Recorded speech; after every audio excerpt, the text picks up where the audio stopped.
இயேசுவுக்கே புகழ். இயேசுவில் பிரியமானவர்களே, இன்று நம் ஆண்டவர் செப்பனியா 3ஆம் அதிகாரம் 17ஆம் வசனத்தினூடாக இவ்வாறு நம்மோடு பேசுகின்றார். உன் கடவுளாகிய ஆண்டவர் உன் நடுவில் இருக்கின்றார். அன்றும் இன்றும் எப்போதும் மாறாத தகப்பன் அவர். இன்றும் எங்கள் மத்தியில் வாசம் பண்ணுகிறவர். எங்களுக்கு காவல் அரணாக இருக்கின்றவர்.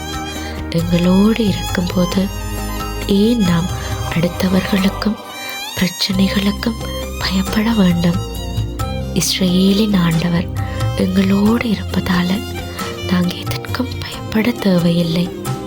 உங்கள் கைகள் சோர்வடையவும் தேவையில்லை. உங்களுடைய உள்ளம் குழப்பமடையவும் தேவையில்லை. இதை குறித்தும் கவலை கொள்ள வேண்டியதில்லை. மகாவீரன், வலிமை மிக்கவர், இரக்கம் கொண்டவர் எங்களோடு இருக்கின்றார். அவருடைய அன்பினால் எங்களை அரவணைக்கின்றார். எங்கே என் பெயரால் 2 அல்லது 3 கூடியிருக்கிறார்களோ அவர்கள் மத்தியில் நான் வாசம் பண்ணுவேன் என்று நம் ஆண்டவர் கூறியிருக்கின்றார். எனவே பிரியமானவர்களே, முடிந்தவரை குடும்பமாகவோ அல்லது இருவராகவோ சேர்ந்து ஜெபம் பண்ணுங்க. ஆண்டவரை நோக்கி நீங்கள் ஜெபிக்கும் போது அவர் உங்களை எல்லா தீங்கிற்கும் விலக்கி பாதுகாப்பார். உங்கள் ஜெபம் ஆண்டவருக்காகவும் அடுத்தவர்களுக்காகவும் இருக்கும்போது அவர் உங்கள் பொருட்டு மகிழ்ச்சி கொள்வார். உங்களை மேலும் மேலும் ஆசீர்வதிப்பார்.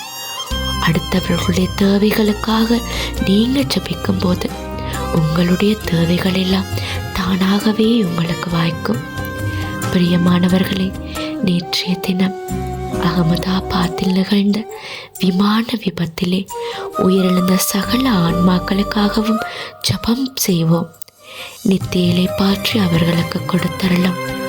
அவர்களுடைய இழப்பினால் கவலை கொள்ளும் குடும்பத்திற்கு நீரே காவலாகவும் தேற்றரவாளராகவும் இருந்தரலாம். ஆமேன்.